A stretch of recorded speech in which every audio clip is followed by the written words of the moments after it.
I never imagined I'd be standing here today, sharing a story that has turned my life upside down in ways I never thought possible. My name is Wesley, and what I'm about to tell you is the truth, a truth I wish I didn't have to face, but one that has completely redefined how I see love, trust, and loyalty. You see, I had a perfect marriage. At least, that's what I believed for 30 years. 30 years of building a life with someone who I thought shared my values, my hopes, my dreams. Jennifer was everything to me. We met when we were young, and somehow, we made it work. We were partners in every sense of the word, raising kids, running a household, sharing the same goals and aspirations. To the outside world, we were the picture of happiness. But as time went on, something changed. At first, I couldn't put my finger on it. Little things. Jennifer's mood would shift at odd times, she'd seem distant. I didn't know if it was just stress, the weight of daily life, or something else. I wanted to believe it was nothing, that it was just the usual bumps in the road every relationship faces. I never thought that after 30 years, one decision, one moment, could tear everything apart. But I was wrong. That decision changed everything. One night, Jennifer made a choice. And that choice would unravel all the trust we had built. What I didn't know at the time was that this wouldn't be the end of it. It would only be the beginning. Before we proceed, please take a moment to subscribe to this channel for more stories like this. Don't forget to turn on notifications so you don't miss what happens next. Thank you so much for your support. When Jennifer and I met, I was 24, just starting my first job out of college. She was everything I didn't know I needed, smart, funny, the kind of person who could light up any room she walked into. From the very first conversation, it felt like we'd known each other for years. We could talk for hours about nothing and still feel like it was the most important conversation we'd ever had. Back then, I thought that was what love was, effortless, magnetic, undeniable.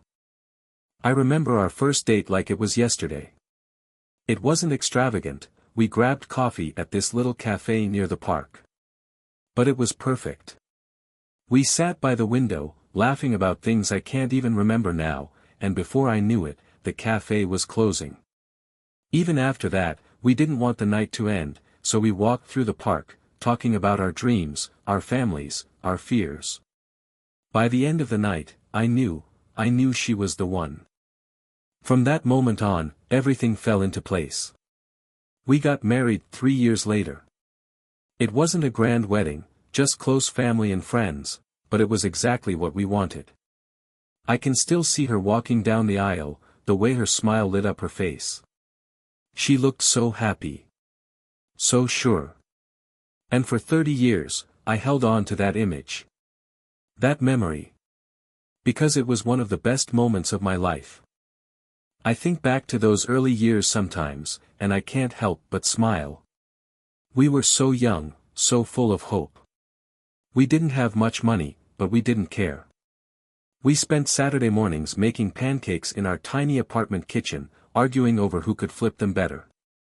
Sunday afternoons were for watching football, even though Jennifer didn't care for the game. She'd sit next to me anyway, pretending to be interested because she knew it made me happy. And I'd do the same for her, sitting through endless rom-coms because it made her laugh. We built a life together, piece by piece, day by day. First came the house, then the kids. 2 beautiful daughters who became the center of our world. And through it all, Jennifer was my rock. My constant. No matter what life threw at us, job changes, financial struggles, health scares, we faced it together. Side by side. Jennifer had this way of making everything feel okay, even when it wasn't. I remember one year, we hit a rough patch financially. I had lost my job, and the bills were piling up. I felt like a failure. But Jennifer, she didn't let me sink into that. She'd hold my hand and say, "We'll figure it out. We always do." And she was right. We did. Because that's what we did, we figured things out. Together. Looking back, those were some of the happiest years of my life. Not because everything was perfect, it wasn't, but because we had each other. And at the end of the day, that was all that mattered. But, happiness can make you complacent. You stop looking for cracks because you don't think they're there. You stop asking questions because you trust the answers you think you already know. And that's what I did. I trusted. I believed. I never once thought to look deeper, to ask more, to wonder if there was something I wasn't seeing. Because why would I? Jennifer was my partner, my best friend, the person I thought I knew better than anyone in the world. For 30 years, that was enough. I never thought to question it. I never thought I'd need to. Sometimes, I wonder if I missed the signs. If there were moments, small ones, that I overlooked. Times when she seemed distracted, or distant, or... I don't know. Maybe I just didn't want to see them. Maybe I didn't want to believe that the woman I'd built my life with could ever. Sorry. It's just hard to think about those days now, knowing what I know. But I want you to understand why it hit me so hard. Why it felt like my whole world came crashing down. Because for 30 years, Jennifer and I were happy. At least, I thought we were. We had a life most people dream of. And that's what makes this story so painful to tell. For 30 years, I thought I had everything I ever wanted. And then, in a single moment, I realized I didn't. Because everything I thought I knew, about Jennifer, about our marriage, about us, wasn't what it seemed. It's strange, isn't it? How quickly life can change. How one moment, you're standing on solid ground, and the next, it's like the floor's been ripped out from under you. That's how it felt when I found out. Like the life I'd spent 30 years building had been a lie. And I didn't know how to move forward from that. I didn't even know if I could. But I had to. Because as much as I wanted to turn back the clock, to undo what had been done, I couldn't. All I could do was face it. And that's what I'm here to share with you, the truth of what happened next. Because sometimes, the hardest part of a story isn't what happens, it's how it changes you. And trust me, this story changed me in ways I'm still trying to understand. Let me take you back to where it all began, and where it all started to fall apart. After the wedding, life felt like it was moving in the right direction. Jennifer and I settled into our new home, got comfortable with the routines, the small joys of everyday life. We were building a future, piece by piece. But as anyone who's been in a long-term relationship knows, things aren't always as simple as they seem. You see, it wasn't the big things that started to change. It was the small ones. Little shifts that, at the time, didn't seem significant but, in hindsight, were the first signs that something wasn't right. I'll never forget the first time I felt that something was off. It was a Saturday afternoon, just a few months after we had moved into our new house. Jennifer had been working long hours, and I had started a new project at work. We were both busy, stressed out, but in the back of my mind, I had this nagging feeling that something wasn't the same. We'd always been so in tune with each other, always talking and laughing even on our toughest days. But that Saturday, when I came home, something felt different. The air in the house felt heavy, like something was unspoken. I asked her if she was okay, and she said, "Of course, I'm fine." But I knew her well enough to know when she was lying. It wasn't like Jennifer to shut down like that. She was always open, always willing to talk about anything, no matter how difficult. But she didn't want to talk that day. Instead, she went on with her usual routine, cooking dinner, moving about the house as if everything was normal. I couldn't shake the feeling, though. Something was wrong. That night, we sat down for dinner. The conversation was distant. No laughter, no casual remarks. I found myself asking about work, her day, things I normally didn't need to ask because we always shared those details. But her responses were short, like she was just going through the motions. The energy was different. It wasn't anger or resentment, it was something else, something I couldn't put my finger on. After dinner, we watched TV, but even that felt forced. Jennifer seemed distracted. She didn't seem to be engaged, and when I would speak to her, she'd give these half-hearted responses, like she was somewhere else entirely. I tried to push it out of my mind. I told myself it was probably just stress from work, from life. But deep down, I knew. I knew something wasn't right. A few days later, I noticed something even stranger. Jennifer had become more secretive. Her phone, which she had always left lying around, now seemed to be glued to her hand. Whenever I walked into the room, she'd quickly hide it, or lock the screen. I thought maybe I was overthinking things, maybe I was just being paranoid. But these little changes, her distant behavior, her guardedness, started adding up. It felt like there was a wall between us, one that hadn't been there before. I remember one evening, after she had come home late from work, I finally asked her about it. I said, "Jennifer, what's going on? We used to talk about everything, but lately, it feels like we're strangers." I expected her to reassure me, to explain that it was just a phase, that it was nothing to worry about. But instead, she got quiet. For a moment, it was like she wasn't even hearing me. And when she finally spoke, her words were distant. "It's nothing, Wesley.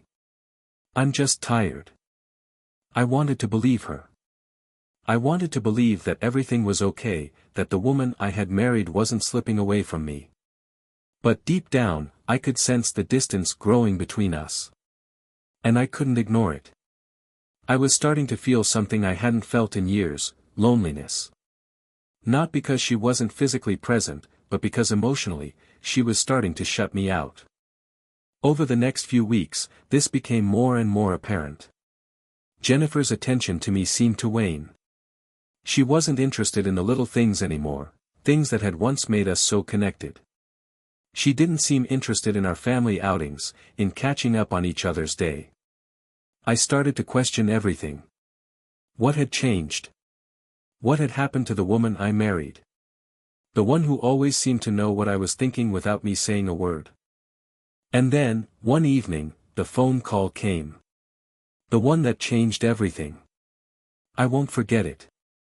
I was in the kitchen, preparing dinner, when Jennifer's phone rang.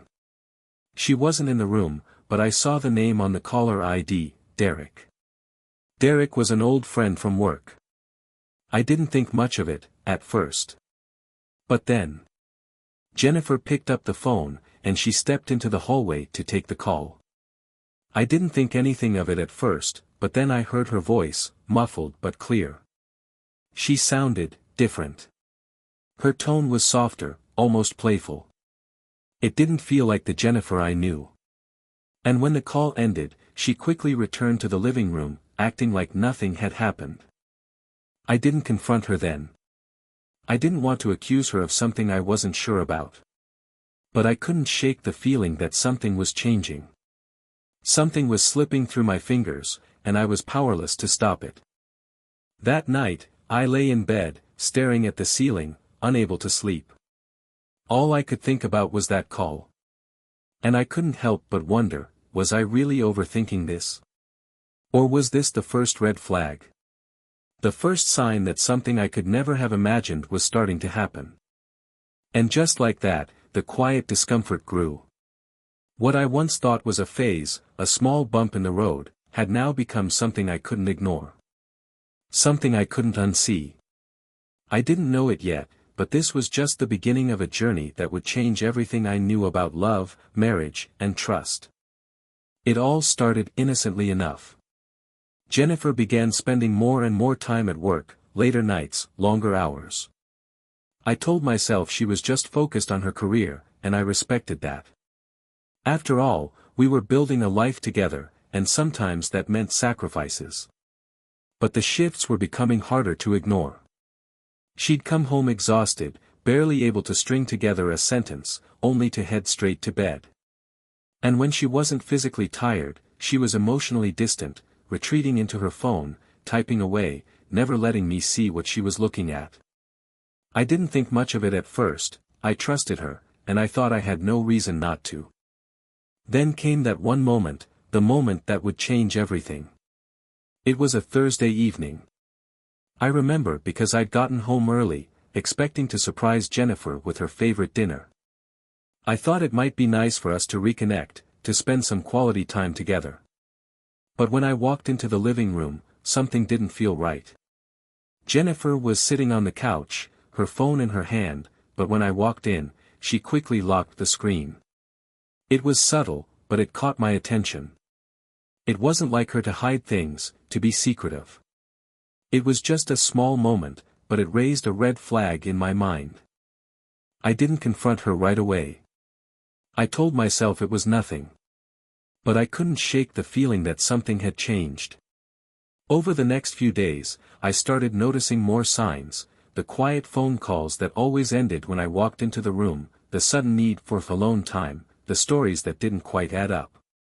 I began to question everything, the small lies, the inconsistencies in her words, the way she started dressing differently, a little more put together, even when she wasn't going anywhere.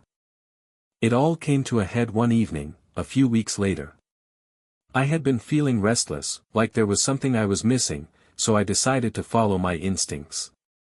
Jennifer had gone out with friends after work, and I stayed home. That night, something made me go through her things. I know it sounds wrong, but at the time, I didn't know what else to do. I was desperate for answers. I started with her purse. It didn't take long before I found it, the message. The one I wish I'd never seen. A text from a name I didn't recognize, something about meeting up later that night. The message was clear, it was intimate, personal. There was no mistake about it. She was having an affair. My heart stopped. I don't even think I breathed for a few seconds. I kept staring at the screen, replaying the words over and over in my head, trying to make sense of them. The shock was so overwhelming that I couldn't even process it at first. Jennifer had been my everything. How could she betray me like this? After 30 years of marriage, after everything we'd been through together. I confronted her that night. I don't even remember exactly how I said it, but I couldn't hold it in anymore. When she walked through the door, I asked her about the text. Her face changed, immediately. The color drained from her face, and for the first time, I saw fear in her eyes. But then, she did something that I never expected. She denied it at first. She said it was nothing, that it was just a friend from work, that I was overreacting. But I could see it in her eyes. I could feel the guilt radiating off her. That's when she finally admitted it, she had been seeing someone else. It was a blur after that. The details don't matter as much as the feeling of betrayal, of being shattered. 30 years of marriage, of building a life, and it all came crashing down in a single moment. The love I thought was unwavering, the trust that had been the foundation of everything we built, was suddenly gone. It wasn't just the affair itself that hurt. It was the realization that I didn't even see it coming. How could I have missed it? How could I have been so blind? And yet, somehow, in that moment, I knew that this wouldn't be the last time something like this happened. I didn't understand it yet, but that night marked the beginning of a new chapter in our lives. A chapter that would be full of secrets, lies, and revelations. And it would change everything, everything I thought I knew about love, about Jennifer, and about myself. I wish I could say that was the end of it, but the truth is, it was just the beginning of a much bigger and more complicated story. And you won't believe what happened next. What happened after that night, after I saw everything, was a blur. The world I had known for 30 years seemed to shatter in an instant. I confronted Jennifer right there in the living room. Her face went pale when she saw the look on mine, the shock and confusion in my eyes. She tried to deny it at first, but the lies fell apart the moment I mentioned the name. The name of the man she had been seeing behind my back. I don't even remember exactly what she said, I was too numb to listen to the details. The words just felt hollow, like they were coming from a different world, one I no longer recognized. It wasn't just the affair that crushed me, though. It was the betrayal. The fact that everything I thought I knew about our life together was a lie. We'd built this life, Jennifer and I, 30 years, our kids, our house, our memories, and in a single moment, I realized none of it had been real. Or at least, not in the way I had believed. The trust we'd built together had been torn apart. The foundation we'd spent so many years building suddenly felt like it was built on quicksand. The days that followed were a haze. I didn't know what to do or where to turn. I wanted answers, no, I needed answers, but Jennifer was distant, reluctant to talk. I could see the guilt in her eyes, but she still kept so much hidden. And it wasn't just the emotional fallout. It was the practical side of things, the endless questions from our friends, our family. They had no idea what was happening. Jennifer put on the face of someone who was trying to hold it all together, but I could see it. I could see the cracks in her facade. At night, I would lie awake, staring at the ceiling, replaying the same questions over and over again. How could she do this? Why didn't I see the signs? All the little moments that I had brushed off, the late nights, the mysterious phone calls, the awkward silences, suddenly became these glaring red flags I couldn't ignore. I felt betrayed, deceived, but more than anything, I felt lost. I didn't know who I was anymore, or who she was. The woman I'd shared my life with had become a stranger to me. For weeks, I couldn't bring myself to look at her. Every time I tried, all I saw was the woman who had lied to me. The woman who had betrayed everything we had built together. I couldn't understand why it had happened, why she had done it. I kept thinking, if we had been happy, why would she risk everything? There was no clear answer. I didn't know if there was anything left to save. We tried talking, of course. But the conversations never went the way I needed them to. Jennifer apologized, of course. She said she was sorry, that it was a mistake, that it didn't mean anything. But those words, they felt empty. It wasn't just about the affair, it was about the fact that she had made a choice to betray me, to betray us. I couldn't just forgive her because she said sorry. It wasn't that simple. In my heart, I knew something had changed, and maybe, I had changed too. I remember the first time I really looked at her after everything had come out. She was sitting at the kitchen table, scrolling through her phone like nothing had happened.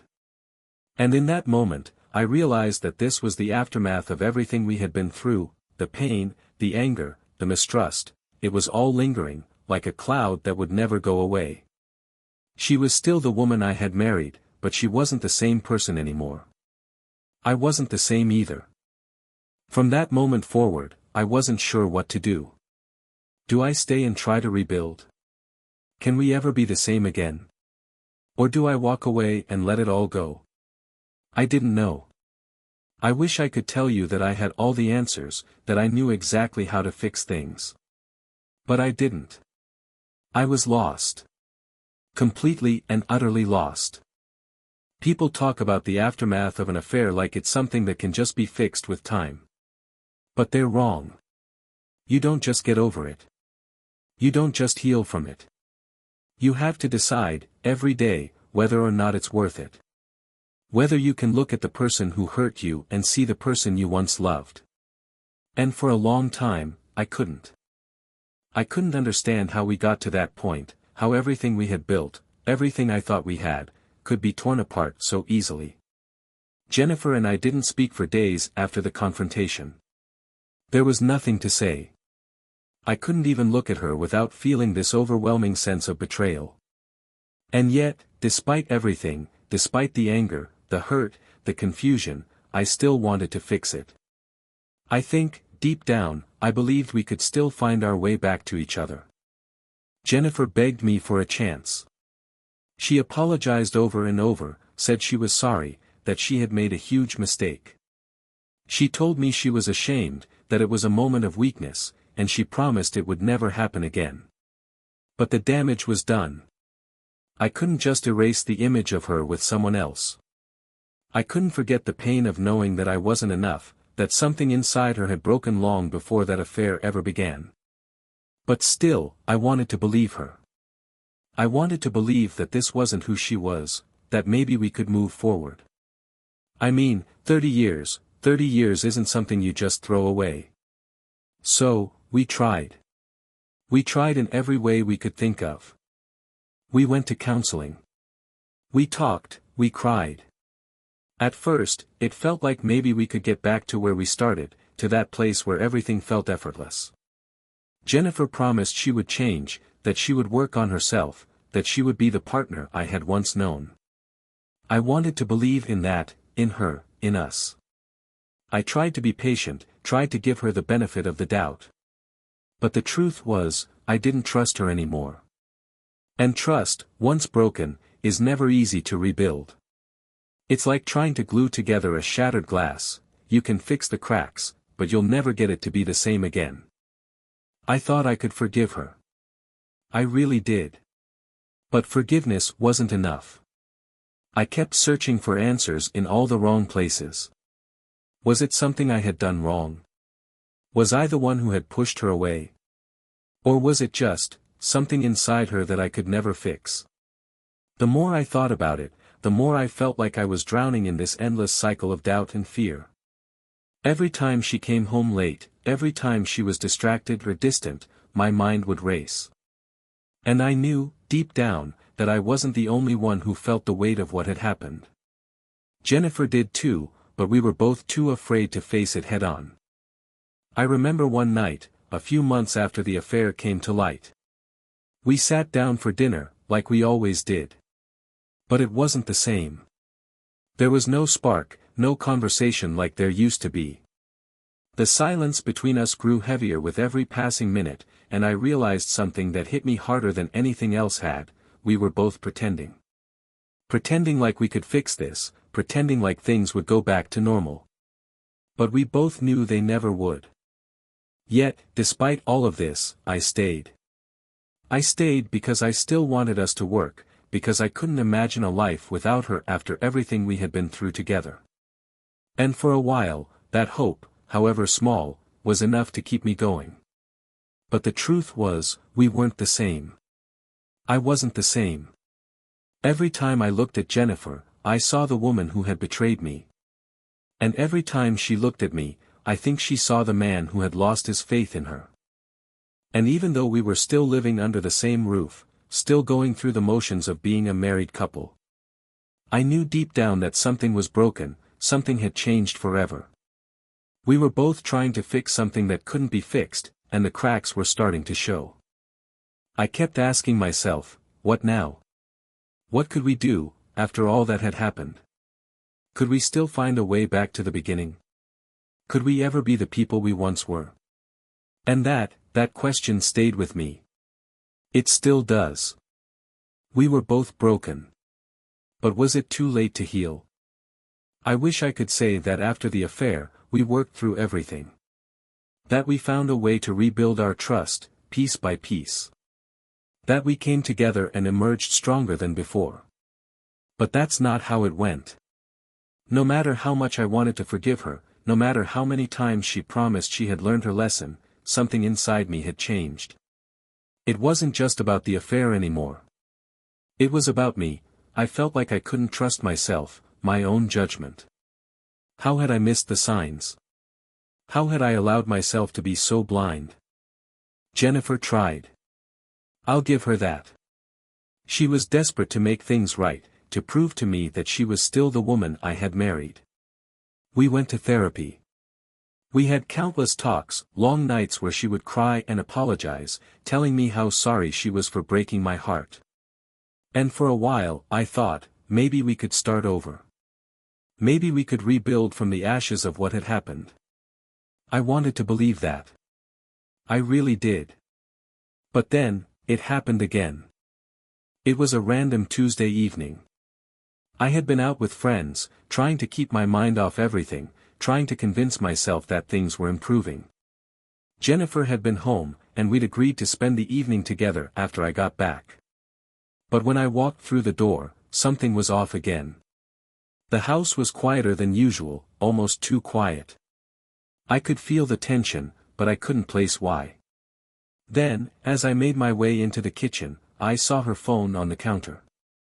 She never leaves it out like that. I didn't plan to look. I didn't. But something in me, the same gut feeling that had led me to discover the first affair, pushed me to pick it up. And when I unlocked it, I saw it. Another message, another name. Another man. I can't describe what it felt like. I wanted to scream, to throw the phone across the room. But instead, I just stood there, staring at the screen, trying to process the fact that the woman I had spent 30 years with had done it to me again. My mind went blank. I didn't know whether to be angry, sad, or just numb. I just froze. The second betrayal wasn't like the first one.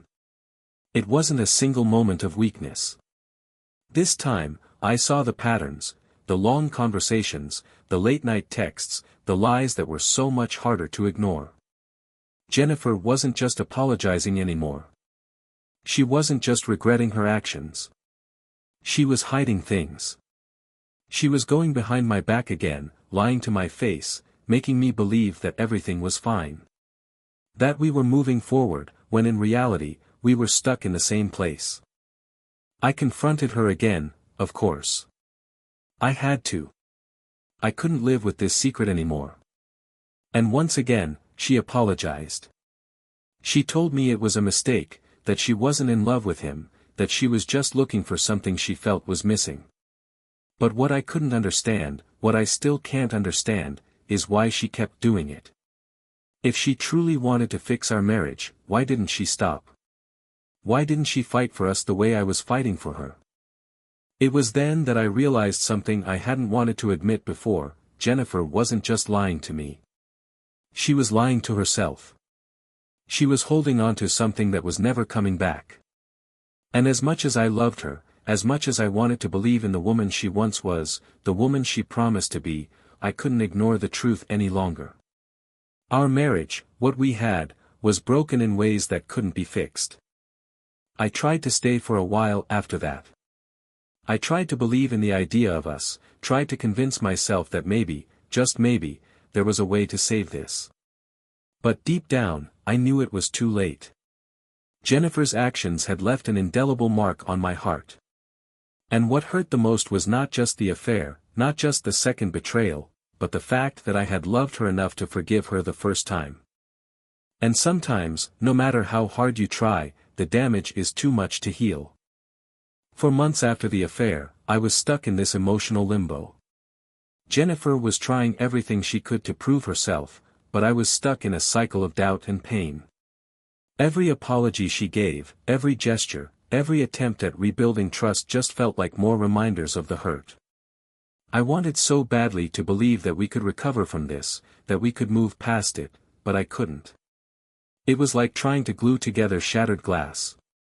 No matter how carefully you put the pieces back, it's never the same. It never feels whole again. I had good days. Days where we'd laugh and talk like we used to, and I'd convince myself that maybe, just maybe, we could start fresh. But then the smallest thing would happen: she'd glance at her phone a certain way, or I'd find something that didn't quite add up, and the doubts would rush back. I couldn't shut them out. They were like a constant hum in the back of my mind, buzzing louder and louder until it drowned out everything else. And the anger, God, the anger I felt, it wasn't just at her. It was at myself. At the fact that I had let myself fall into this. At the fact that I had ignored the warning signs, that I hadn't seen what was happening until it was too late. I started to feel like I was losing myself.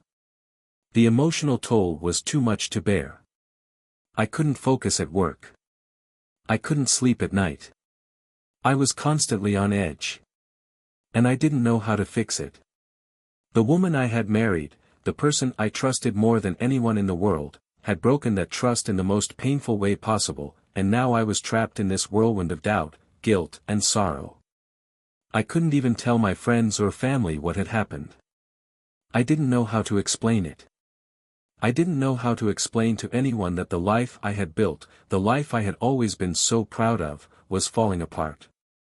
I would wake up every morning feeling like I was walking through a fog, a heavy weight pressing on my chest, pulling me deeper into despair. And Jennifer, she could see it. She could feel the distance growing between us. I could tell she was frustrated, confused, desperate for me to be the person I once was. But I couldn't give that to her. I was consumed by the emotional wreckage of what had happened, and every time I looked at her, I saw the woman who had hurt me in the most profound way. No matter how hard she tried to make things right, I couldn't shake that feeling. I thought the affair was the worst thing that could happen to us, but it turned out that the aftermath, the emotional fallout, was even worse. The anger, the heartbreak, the constant questioning of everything we had built, it started to tear at me. At us. At what we were. And the more I tried to hold on, the more I realized I didn't know if I even wanted to anymore. I was losing myself, and worse, I was losing her. She wasn't the woman I married anymore. And I wasn't the man she had fallen in love with. I think deep down, I knew this wasn't going to be the fairy tale reconciliation I had hoped for. There were too many scars, too many broken pieces. The person I had once been was gone, and the person Jennifer had become was a stranger to me. I didn't know who she was anymore, and I didn't know who I was, either. I thought I could push through. I thought if I just gave it more time, we'd find a way back. But that's not how it works, is it? Not when the emotional damage is so deep, not when the trust is fractured beyond repair. And soon, the tension between us became unbearable. Every conversation felt like walking on eggshells. Every look, every word, felt loaded with unspoken pain. I didn't know how much longer I could hold on, or if it was even worth it anymore. But no matter what, I still loved her, at least, I thought I did. But love isn't always enough, is it? Sometimes, no matter how much you care, the damage runs so deep that even the strongest feelings can't mend the fractures. And maybe that's when I realized that no matter how hard we tried to fix it, something between us had already broken beyond repair. I wish I could say that I reached some grand realization on my own, that the decision to move forward or walk away came with clarity and certainty. But that's not how it happened. In truth, the decision felt like an endless tug-of-war inside me. It was the hardest thing I've ever done, and it wasn't a clear-cut choice between love and betrayal. It was messy. It was painful. It was confusing. Jennifer had been trying everything: therapy, more apologies, promises that we could rebuild what was broken.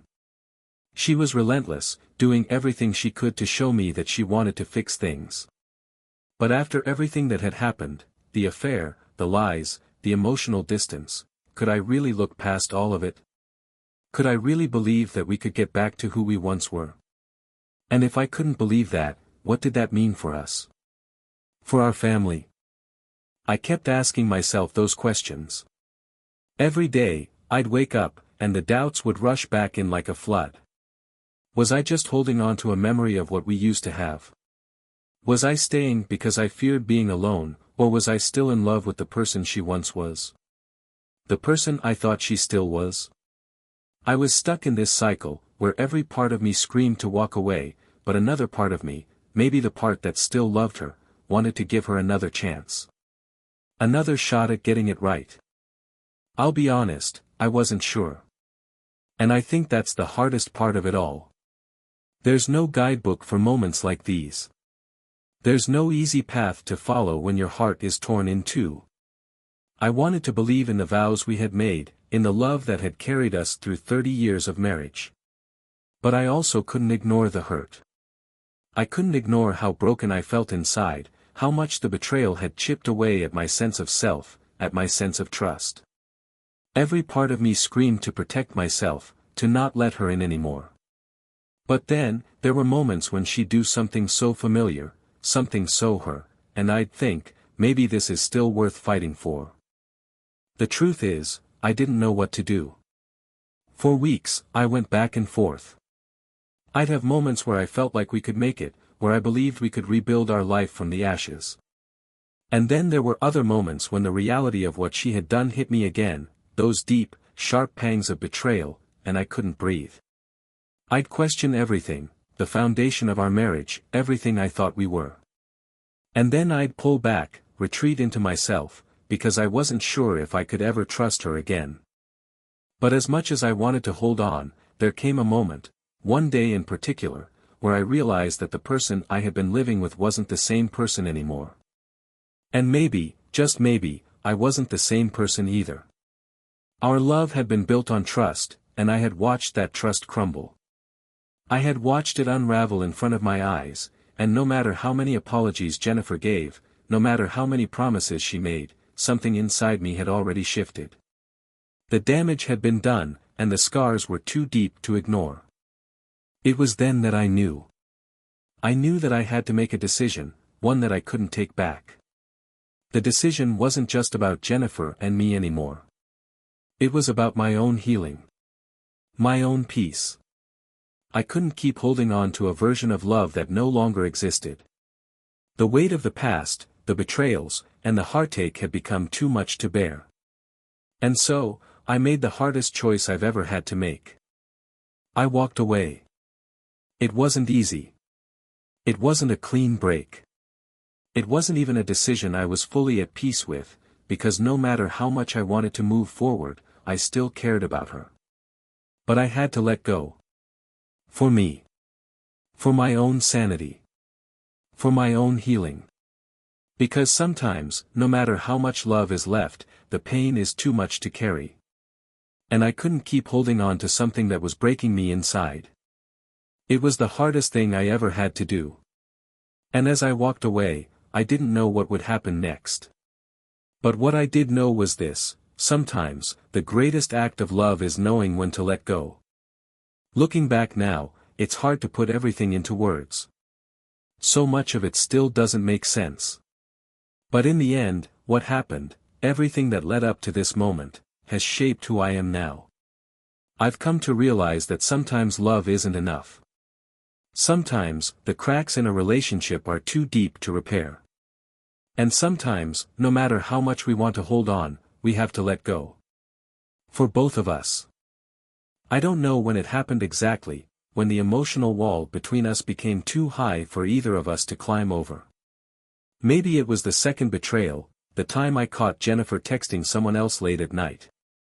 Maybe it was when I realized that, no matter how many times she said she was sorry, something had changed in me. I didn't recognize the man I was becoming. A man who no longer trusted the woman he loved, a man who had lost himself in the pain and anger of it all.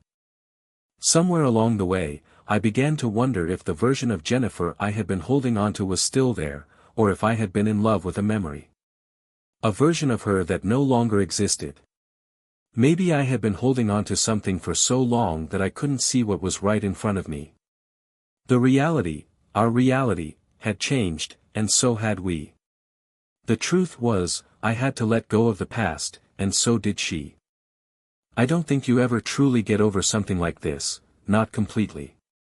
The betrayal, the heartbreak, the endless questions that never get answered, they linger. But as much as I struggled with it, I knew one thing for sure: I couldn't keep living in the shadow of the past. I had to move forward. We both did. Sometimes, life forces you to face the hardest truths. The kind of truths that rip apart everything you thought you knew. I've learned that love isn't just about holding on, it's about knowing when it's time to let go. And in that letting go, you find a new strength. You find yourself again. I still don't have all the answers. Maybe there isn't a right answer.